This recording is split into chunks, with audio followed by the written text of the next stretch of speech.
But it is the Eagles game day.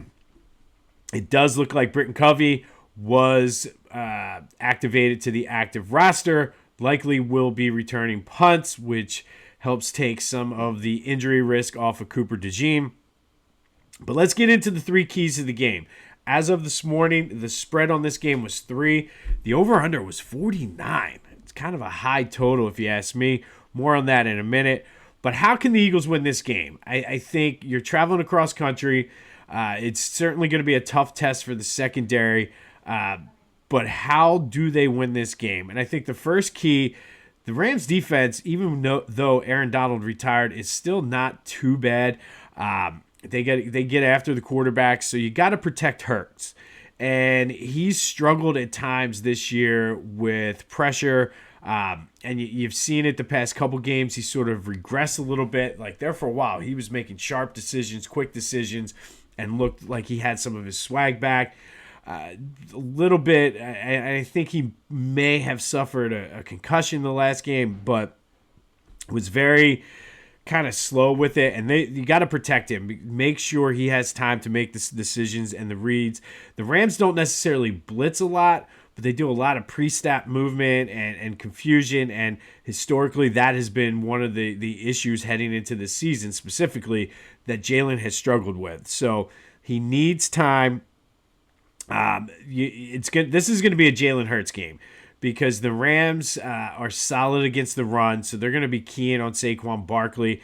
I don't think you abandon the run, though, Nick. If you're listening, don't abandon the run because you're going to wear that defense down, and we've seen it over this winning streak where they do it, and then all of a sudden he breaks one in the third or the fourth quarter.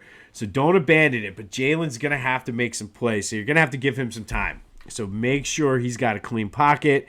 He has to play smart, and in order for him to play smart, he's going to need time. So you got to protect Jalen Hurts at all costs. Second key, on the flip side, you got to pressure Matthew Stafford. He will throw some interceptions. He will make some bad throws. He also can pick you apart if you give him all day. So this is coming down to the whole defense. I mean, I've been saying it all year. Do your job. So the linemen, do your job. Linebackers, do your job. Secondary, do your job. I think the secondary is going to have to help and it's going to be a tough test, but help the line out. That's one of the keys during this turnaround is the secondary has been shut down, locked down, and allowing the defensive linemen to get after it. So Jalen Carter, I need you to be a force in there, and just I'm really excited to see what Quinyon, Cooper, and Slay do against Nakua and why can't I think of his name? Oh my god, Cooper. I can't think of his name. It'll come to me. But I'm anxious to see what they're able to do against this team because this is by far the biggest test for them. But I think you got to. Oh my gosh, it's bothering me. I can't think of this guy's name. But you have to put pressure on Stafford. You cannot allow him. Cooper Kupp. Jesus. You can't let him just sit back there and pick you apart. And especially in a game that figures to be close, you got to get some turnovers. And that leads into the third key to the game. This is going to be a close game. I don't necessarily see this being a blowout. So you can't leave points on the field. So Jake Elliott, you got to get right. You cannot be missing field goals and extra points. And then it comes down to you, Nick.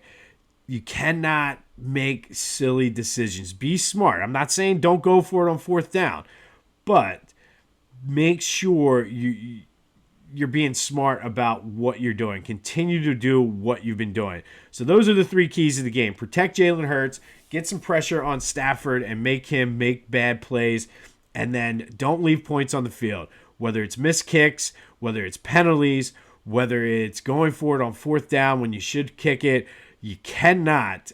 It's imperative that you don't leave points on the field. So where does that leave for the pick? This is the classic letdown spot for the Eagles. Big division win, flying across country.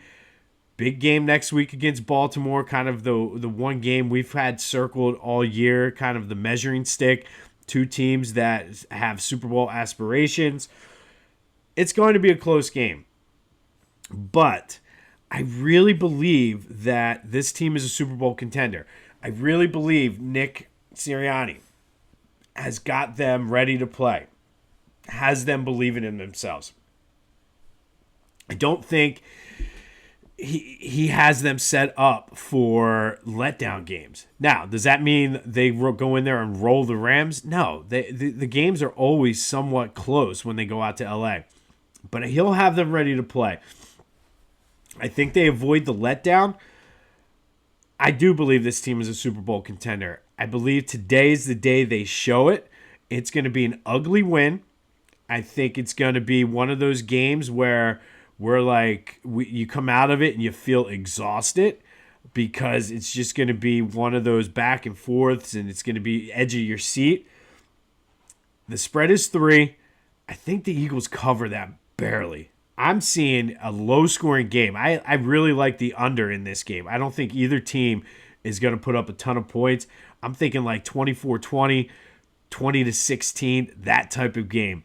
Eagles cover and win. That's our official pick. We're 5-5 on the year. I do like, if you want a bonus, I do like the under. I think 49 is just way too high for this game. But I think the Eagles are the better team. I think it's going to be a dogfight, and they come out and show that they're the better team. We come out of this feeling like, okay, this team is a legit Super Bowl contender. And I believe it. They come out and show it. Everybody's starting to feel it. Nick Sirianni is going to have this team ready to play. Eagles 20, Rams 16. The under comes in. The Eagles cover, but barely. But this is not going to be this is going to be one of those games where you're going to be up every minute until the final buzzer. So it's going to be a late night, early day for work tomorrow. But go Birds. By the way, we're 5-5 on the year on our picks, so hopefully that will get us back on the winning side of that.